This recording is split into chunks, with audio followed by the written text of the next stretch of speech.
Happy Halloween, everyone. Welcome back to the Professor Failure channel. I'm your host, Andrew, and I hate this costume.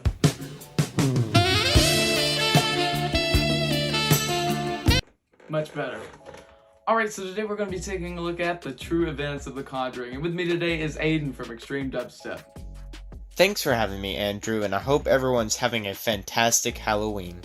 So if you remember a few videos back, we looked at the Annabelle doll case, and in that video we mentioned Ed and Lorraine Warren and how they created Nesper, a company that investigated reporting hauntings, one of them being Annabelle and also the strange events of The Conjuring.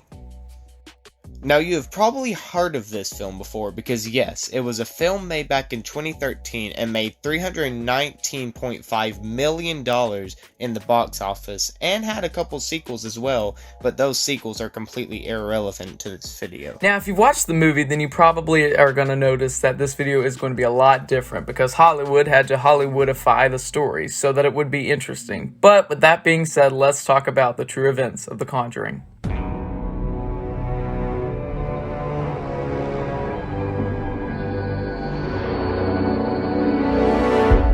The Conjuring house was built back in 1736 in Harrisfield, Rhode Island, and even now, in 2022, it still stands and is considered one of the most haunted houses in the entire world.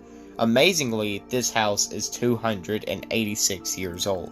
Now, this house was called the Arnold Estate, but for this video's sake, we're going to call it the Conjuring House. Unfortunately, for one of the families, this house would become a horrible place to live because of all the trauma that they would face in the time that they lived there.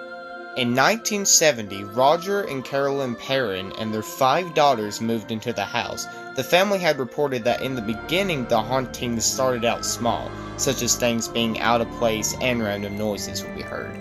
Later, Carolyn said that she had seen 2 men sitting at the dining room table, and she said, quote, one of the men pointed at her as if she was the ghost. One of the family members had reported that they had heard a clap and then saw a woman in a white dress standing outside the kitchen window. Some people had said that they had often heard a woman say the word hello. The family had dealt with the mysterious behavior of the house, but much like the movie, the youngest daughter, April, had become friends with one of the spirits in the house, who had, quote, lived in her closet. The spirit, who had been believed to be her friend, was a boy named Oliver Richardson, although it could have also been a woman named Olive Richardson, who had died in 1867. People who had stayed in the home had also reported that they had seen mysterious behavior from the house, such as a ball moving around by itself, doors opening by themselves, and phones getting knocked off the nightstand for no reason. The family had also stated that they had seen a father, a son, and a dog standing on the top of the stairs quite a few times. However, they had said that none of the ghosts had acknowledged the family. However, things would later get much worse. After 3 years of living in the house, the family started smelling rotting flesh in their home. Again, much like in the movie, around 5:15 in the morning, the family would be pulled from their beds and they had believed it to be a possession. It's honestly surprising that this family decided to stay there that long. Yeah, the second I would have heard a strange noise, I would have been out of that house. Now we are going to be talking about probably the scariest night of the Perrin family's lives. In 1974, Carolyn was on the sofa in the living room when she felt a pain in her calf muscle, and when she looked down, she saw a pool of blood on the sofa.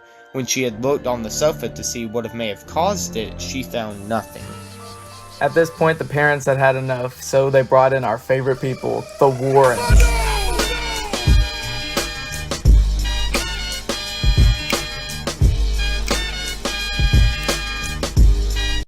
As we know, the Warrens founded Nesper in 1952, where they investigated reported hauntings such as the Amityville Horror and the one and only Annabelle.